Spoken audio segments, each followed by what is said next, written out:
বন্ধুরা, আমরা একটি পুকুরে আসছি আজকে মাছ ধরার জন্য। তো আমাদের ছিপে একটি মাছ হুক হয়েছে। কি মাছ বলতে পারছি না এখনো পর্যন্ত। মনে হচ্ছে মির্গে মাছ।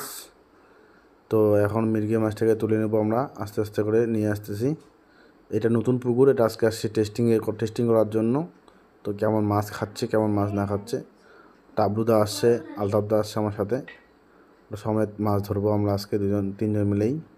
দেখি কেমন মাছ খাচ্ছে, কেমন না খাচ্ছে। কালকে বাদে পরশু দিনকে রোববারে আমাদের এই পুকুরে টিকিট আছে। তো আজকে টেস্টিংয়ে আসি, একটি মৃগা মাছ ধরা পড়েছে। আমার এরকম নতুন নতুন ভালো ভালো ভিডিও পেতে আমাকে লাইক, কমেন্ট, শেয়ার, সাবস্ক্রাইব করে পাশে থাকবেন বন্ধুরা। এই ভিডিওটাই দেখেন। মাছটি তুলে নিলাম। 300 গ্রাম থেকে 350 গ্রাম মাছটি ওজন হবে।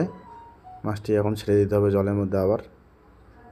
এই যে তাবলুদা মাছটাকে তুললো, দেখা গেল কতগুলো ওজন হবে। মোটামুটি 350 গ্রাম মতন ওজন হবে। ছেড়ে দিলাম মাছটিকে। ভালো থাকবেন, সুস্থ থাকবেন।